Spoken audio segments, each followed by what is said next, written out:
आज हम बात करेंगे कि मंदिर में रखा हुआ लोटा जल क्यों इतना महत्वपूर्ण है और उसे किस सही तरीके से उपयोग में लाना चाहिए। साथ ही हम यह भी जानेंगे कि मंदिर में लोटा किस धातु का होना चाहिए, क्या पीतल, तांबा या कुछ और। कई लोग इस बारे में अनजाने में गलतियां कर देते हैं और बाद में उन्हें पछताना पड़ता है। इस वीडियो में हम आपको बताएंगे कि इन गलतियों से कैसे बचें, क्योंकि इससे नुकसान हो सकता है। मंदिर में एक लोटा जल हमेशा सही तरीके से रखना चाहिए। अब बात करते हैं घर के दीपक की। क्या आपको तांबे, लोहे, पीतल, कांसे, स्टील या मिट्टी का दीपक रखना चाहिए? सही दीपक का चुनाव न करने पर भी घर में परेशानियां आ सकती हैं और दीपक की बाती का चुनाव भी जरूरी है। क्या कच्चा कलावा ठीक है या फिर रुई या सूती धागा सही रहेगा?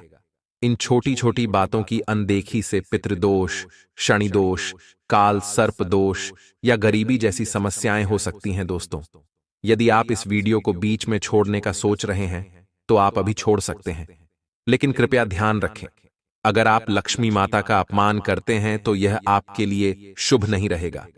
अब बहुत से लोग यह सवाल पूछते हैं कि मुख्य द्वार पर जल छिड़कने का सही समय और तरीका क्या है। क्या इसे स्नान के बाद करना चाहिए या बिना स्नान के भी किया जा सकता है? और क्या झाड़ू लगाने से पहले जल छिड़कना चाहिए या बाद में? एक और सवाल जो अक्सर पूछा जाता है वह है, क्या पीरियड्स के दौरान मुख्य द्वार पर जल छिड़क सकते हैं या दीपदान कर सकते हैं? और जब मुख्य द्वार पर जल चढ़ाएं तो इसे अंदर की तरफ से चढ़ाएं या बाहर की तरफ से? फ्लैट या किराए के घर में रहने वाले लोग भी पूछते हैं कि मुख्य द्वार पर दीपदान और जल छिड़कने का सही तरीका क्या है। आज का वीडियो इन्हीं सवालों के जवाब पर आधारित है। सबसे पहले हम यह जानेंगे कि घर के बाहर और अंदर दीपक जलाने के क्या फायदे हैं। खासकर घर के बाहर दीपक जलाने से जो 5 बड़े फायदे होते हैं वह आपको चौंका सकते हैं। भगवान की पूजा में दीपक जलाने का महत्व तो सभी जानते हैं।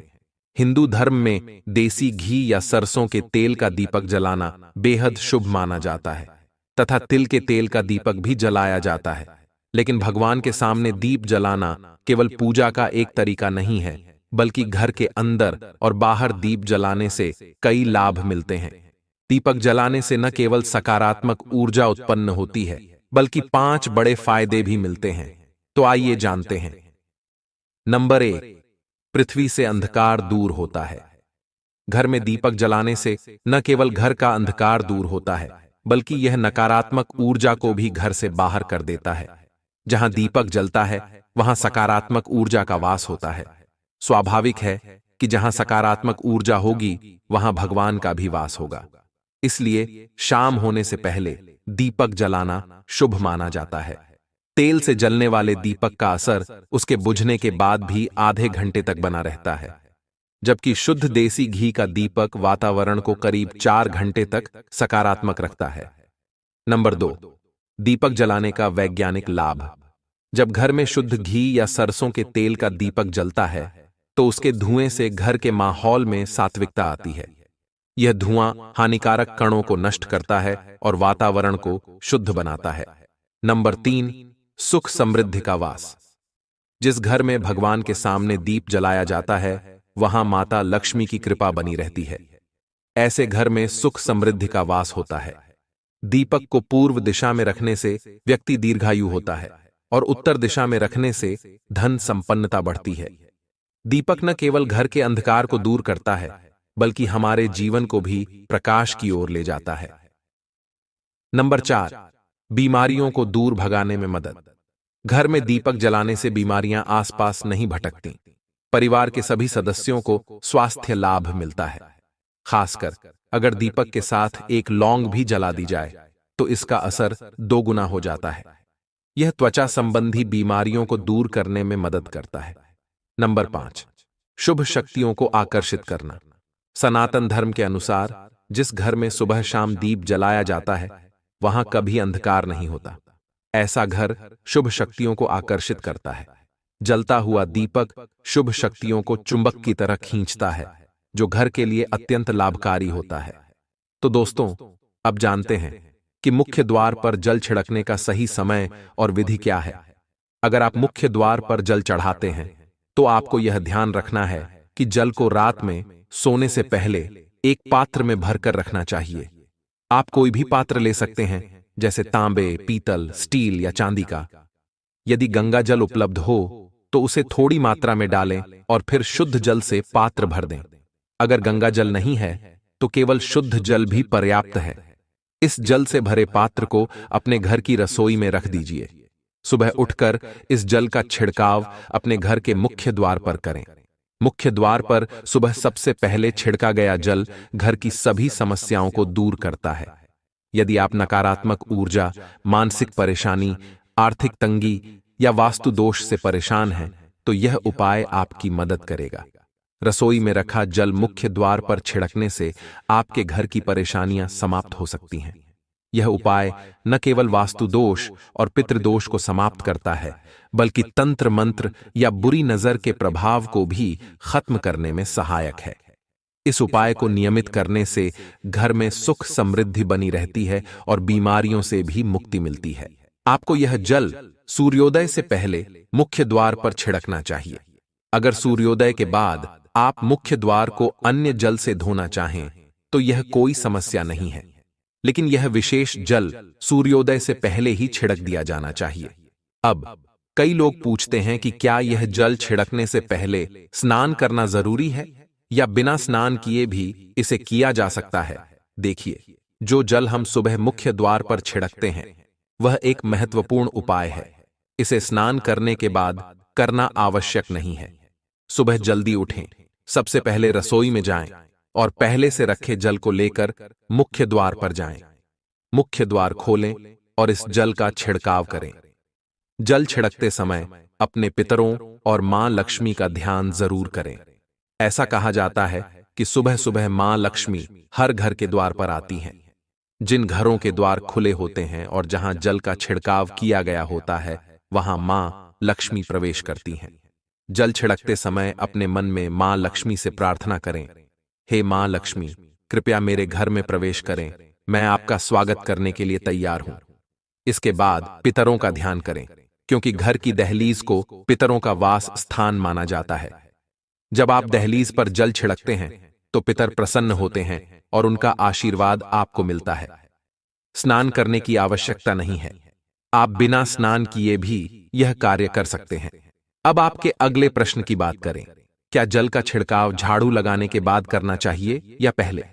इसका उत्तर यह है कि सुबह उठने के बाद सबसे पहला कार्य जल का छिड़काव करना चाहिए। इसके बाद आप झाड़ू लगा सकते हैं। सुबह उठते ही सबसे पहले बिस्तर पर बैठकर अपने दोनों हथेलियों को देखें और मां लक्ष्मी का ध्यान करें।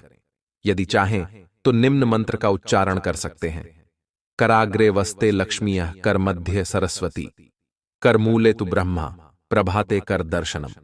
फिर दोनों हाथ जोड़कर देवी देवताओं को प्रणाम करें। इसके बाद हाथ से धरती को स्पर्श कर प्रणाम करें और धीरे से अपना दाहिना पांव जमीन पर रखें। फिर रसोई में जाकर जल लें और मुख्य द्वार पर जल छिड़कें। जल छिड़कते समय मां लक्ष्मी और पितरों का ध्यान अवश्य करें। उसके बाद आप अपने घर के अंदर आकर अपनी दिनचर्या जैसे झाड़ू लगाना, स्नान करना आदि कर सकते हैं। अब कुछ लोगों का यह सवाल होता है कि क्या जल छिड़कने के बाद मुख्य द्वार की सफाई की जा सकती है? तो हां, आप ऐसा कर सकते हैं। पहले रसोई में रखा जल मुख्य द्वार पर छिड़क दें। इसके बाद अतिरिक्त पानी लेकर मुख्य द्वार की अच्छे से सफाई झाड़ू या पानी से कर सकते हैं। कुछ लोग पूछते हैं कि अगर वे फ्लैट या किराए के एक कमरे में रहते हैं तो जल का छिड़काव और दीपदान कहां करें? तो इसका उत्तर यह है कि आप जहां रहते हैं वहां के मुख्य द्वार को ही माने। मतलब जिस दरवाजे पर आपका नाम लिखा हो या नेम प्लेट लगी हो, वहीं जल छिड़कें और दीपदान करें।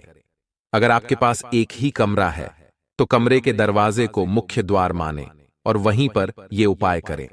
अब अगला सवाल यह है कि क्या पीरियड्स के दौरान मुख्य द्वार पर जल छिड़का जा सकता है और दीपदान किया जा सकता है? जल छिड़कने के लिए पीरियड्स का कोई असर नहीं होता। आप जल छिड़क सकती हैं, लेकिन दीपदान कार्मिक पूजा में आता है जो बिना शुद्धता के नहीं किया जा सकता। इसका मतलब यह है कि पीरियड्स समाप्त होने के बाद ही दीपदान करें। इसके अलावा कुछ लोग पूछते हैं कि मंदिर में जल रखना जरूरी है या नहीं और रखा हुआ जल क्या करना चाहिए। तो शास्त्रों के अनुसार घर के मंदिर में एक लोटा जल रखना बहुत जरूरी है। जल ऊर्जा को संचित करता है। जब आप पूजा करते हैं, मंत्र जपते हैं या भगवान से प्रार्थना करते हैं, तो इन सभी की ऊर्जा उस जल में समाहित हो जाती है। यही कारण है कि मंदिर में जल रखना आवश्यक है। सुबह की पूजा के दौरान एक लोटा जल मंदिर में रखें और दीपक जलाएं। यह अग्नि और जल के संतुलन का प्रतीक है। पूजा के बाद इस जल का उपयोग शुभ कार्यों में करें, जैसे पौधों में डालना या घर में छिड़काव करना। यह सकारात्मक ऊर्जा को बढ़ाता है। सुबह की पूजा के समय हम मंदिर में जल रखते हैं। अगली सुबह जब आप पूजा करने जाते हैं तो सबसे पहले उस जल का उपयोग करें। आप पूरे घर में उस जल का छिड़काव कर सकते हैं। यह जल आपके घर को शुद्ध करता है, क्योंकि यह सकारात्मक ऊर्जा से भरा होता है। इससे कई बीमारियां भी दूर हो जाती हैं और घर में नकारात्मक ऊर्जा का प्रवेश नहीं होता। अगर आप नियमित रूप से इस जल का छिड़काव करते हैं तो आपके घर की समस्याएं धीरे धीरे खत्म हो जाती हैं। कभी कभी लोग यह शिकायत करते हैं कि दवाइयां असर नहीं करती। ऐसे में अगर दवाइयों के साथ साथ रोगी को इस जल से पानी दिया जाए तो दवाइयां जल्दी असर करने लगती हैं। इसी तरह अगर परिवार में कलह और झगड़े रहते हैं तो परिवार के सभी सदस्य इस जल को थोड़ा थोड़ा पी सकते हैं। इससे धीरे धीरे सकारात्मक विचारों का प्रवाह शुरू होता है और घर में शांति और समन्वय आता है। अगर आपका कोई व्यापार है या दुकान है तो इस जल का थोड़ा सा छिड़काव वहां भी करें।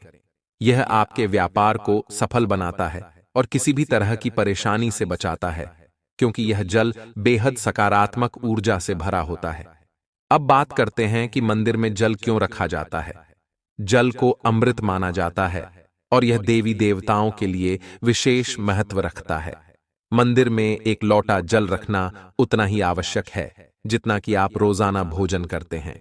जब हम भगवान की पूजा करते हैं तो तांबे या पीतल के पात्र में एक लोटा जल जरूर रखना चाहिए। यह जल एक सागर की तरह होता है और हमारे जीवन के दुखों को समाप्त करने में मदद करता है। यदि कोई व्यक्ति भगवान को रोजाना भोजन नहीं कर सकता तो वह मंदिर में एक लोटा जल रख सकता है, जिससे उसकी पूजा पूरी होती है, ताकि भगवान इसे ग्रहण करें और यह जल रूपी प्रसाद अगले दिन सुबह आप प्रसाद समझकर ग्रहण करें। लेकिन याद रखें, मंदिर में रखा जल कभी भी तुलसी में अर्पित नहीं करना चाहिए, क्योंकि यह जल सभी देवी देवता ग्रहण करते हैं। हाँ, अगर आपके घर में लड्डू गोपाल या राधा कृष्ण हैं और आप एक लोटा जल उनके लिए अर्पित करते हैं तो आप अगले दिन यानी सुबह के समय वह जल तुलसी में चढ़ा सकते हैं। मंदिर में रखा जल अगले दिन यानी सुबह अपनी आंखों को धोने के लिए प्रयोग करें। इससे आंखों की रोशनी बढ़ती है और आंखों की बीमारियां दूर होती हैं। शास्त्रों के अनुसार जो लोग मंदिर में एक लोटा जल भरकर नहीं रखते, उनके घर में अकाल पड़ जाता है, घर की स्थिति खराब हो जाती है, परिवार में मुसीबतें आ जाती हैं और गरीबी का सामना करना पड़ता है। आप चाहे तो एक लोटा जल में फूल आदि डालकर रख सकते हैं, जो बहुत शुभ माना जाता है। मंदिर में रखा जल का एक और उपयोग यह है कि इसे घर की रसोई में, खाना बनाने में या पीने में भी प्रयोग कर सकते हैं। लेकिन यह जल तभी इस्तेमाल करें जब आपके घर में सात्विक भोजन बनता हो। अगर लहसुन या प्याज का इस्तेमाल होता है तो इस जल का प्रयोग खाना बनाने में नहीं करें। इस जल को परिवार के सभी सदस्य थोड़ी थोड़ी मात्रा में पी सकते हैं और बचा हुआ जल आप घर के पौधों में डाल सकते हैं। यह जल व्यर्थ नहीं होता, इसके बहुत सारे उपयोग होते हैं। अगर हम सही तरीके से इसका प्रयोग करें तो यह हमारे जीवन की परेशानियों को सुलझा सकता है। मंत्रों से अभिमंत्रित जल बहुत शक्तिशाली होता है और हमारे घर के मंदिर में रखा जल देवताओं का आशीर्वाद होता है, क्योंकि वह हमेशा देवताओं के पास होता है।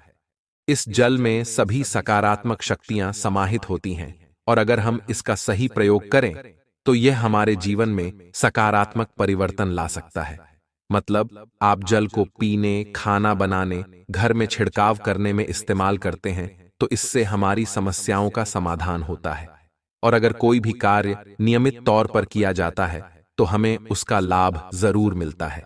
कभी कभी करेंगे तो उतना लाभ दिखाई नहीं देगा, लेकिन अगर आप नियम बना लें कि हर रोज उसी जल से घर में छिड़काव करना है, घर के हर व्यक्ति को थोड़ा थोड़ा पीने के लिए देना है, बचा हुआ जल पौधों में डालना है, दुकान पर छिड़कना है, व्यापारिक स्थल पर छिड़काव करना है, बच्चों की किताबों और तिजोरी में छिड़काव करना है, तो आपको निश्चित ही चमत्कार देखने को मिलेगा। इसी तरह से जो रसोई में रखा हुआ जल होता है, उसका छिलका आप अपने घर के मुख्य द्वार पर रखें, तो इसका लाभ बहुत जल्दी दिखाई देगा। लेकिन इसे अपने रूटीन में शामिल करना होगा और प्रतिदिन नियम से यह कार्य करना होगा, तभी आपको लाभ मिलेगा। कई लोगों के सवाल होते हैं कि मंदिर में रखा जल जब हम अगले दिन उठाते हैं तो उसमें कभी कभी कीड़े मकोड़े पड़ जाते हैं, तो क्या हम उसे ढक सकते हैं? हाँ, आप उसे पूजा के बाद किसी प्लेट या कटोरी से ढक सकते हैं। जब आप अगले दिन उस जल को उठाएंगे तो वह बिल्कुल शुद्ध और साफ सुथरा होगा। आप इस जल का प्रयोग किसी भी कार्य में कर सकते हैं।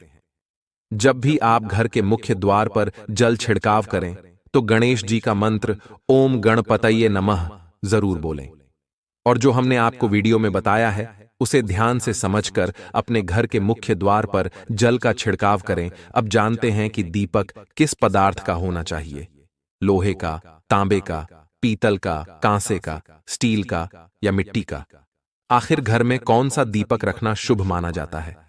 अगर गलती से भी घर में गलत पदार्थ का दीपक रखा है तो पूरा घर अस्त व्यस्त हो जाएगा, कंगाल हो जाएगा और बर्बाद हो जाएगा। देखिए, स्टील के दीपक में पूजा करने से घर में शनि को नाराज किया जाता है। लोहे के दीपक से भी पूजा नहीं करनी चाहिए क्योंकि इससे घर में गरीबी आ जाती है। बाजार में लुभाने के लिए कांच के दीपक भी आ गए हैं, लेकिन बिल्कुल भी गलती से भी घर में कांच का दीपक न लाएं, नहीं तो राहु केतु आपके घर में आ सकते हैं और घर बर्बाद हो सकता है। कांच का दीपक शनि और राहु को नाराज करता है। तांबे का, पीतल का और मिट्टी का दीपक धन की देवी लक्ष्मी को आकर्षित करता है। घर में कोई भी अन्य प्रकार का दीपक लाना सही नहीं माना जाता। पीतल और मिट्टी के दीपक को शुभ और मंगलकारी माना जाता है क्योंकि यह शनि और राहु केतु को प्रसन्न रखता है, साथ ही मंगल ग्रह का भी असर कम करता है।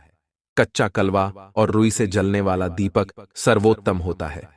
जो लोग सूती धागे से हाथ पर बांधने वाली बाती तैयार करते हैं उनके घर में समस्याएं और गरीबी आ सकती हैं। रुई और कच्चा कलवा का दीपक ही शुभ माना जाता है। अब जानते हैं मंदिर में घंटी क्यों बजाई जाती है। शंकर के मंदिर में घंटी बजाने का उद्देश्य क्या है? ताली क्यों बजाई जाती है? शास्त्रों के अनुसार जब भी आप मंदिर या घर में घंटी बजाते हैं तो शिव महापुराण, लिंग पुराण और विष्णु पुराण में कहा गया है कि घंटी का नाद करते ही जितने तीर्थ हैं, साधक जो साधना कर रहे हैं, जप और तप हो रहे हैं, जितने दान किए जा रहे हैं, उन सभी पुण्यों का फल उस समय आपके खाते में जमा हो जाता है। अब मंदिर में ताली बजाने का महत्व भी समझें। जब लोग भजन कर रहे होते हैं, साधना में होते हैं, अभिषेक कर रहे होते हैं या पूजा में व्यस्त होते हैं तो 3 बार ताली बजाने से उनका पूरा पुण्य हमारे खाते में आ जाता है, जिससे हमारा भाग्य उज्जवल हो जाता है। एक महत्वपूर्ण बात यह है कि घर में गरुड़ घंटी का नाद करना बेहद शुभ माना जाता है, मगर बच्चों को खेल के तौर पर घंटी नहीं दी जाती क्योंकि घंटी का नाद करते समय सभी का पुण्य हमारे खाते में आ जाता है। इसलिए घंटी का नाद केवल पूजा और भजन के समय ही करना चाहिए, इसे खेल खिलौने के रूप में न लें। मंदिर में घंटी बजाने का तरीका भी महत्वपूर्ण है। यह हमेशा प्रेम और श्रद्धा से बजानी चाहिए, न कि जोर जोर से। कई बार लोग मंदिर का पट बंद होने के बाद भी घंटी बजा देते हैं, जिससे पाप लगता है। अगर भगवान मंदिर में विश्राम कर रहे हैं तो उस समय घंटी बजाना घोर पाप माना जाता है। मंदिर बंद होने पर घंटी को रस्सी से बांध दिया जाता है ताकि वह न बजे। घंटी बजाने का सबसे शुभ समय सुबह 4 बजे से लेकर 11 बजे तक होता है क्योंकि यह समय अत्यंत मंगलकारी होता है। इसके अलावा शाम 6 बजे से रात 11 बजे से पहले भी घंटी बजाई जा सकती है। रात 12 बजे के बाद मंदिर के पट बंद कर दिए जाते हैं और देवी देवता विश्राम करते हैं। इस समय घंटी बजाना पुण्य के बजाय पाप का कारण बन सकता है। दोस्तों, आज की जानकारी आपको कैसी लगी? कृपया कमेंट करके हमें बताएं। अगर आप माता लक्ष्मी का सम्मान करते हैं तो एक लाइक जरूर करें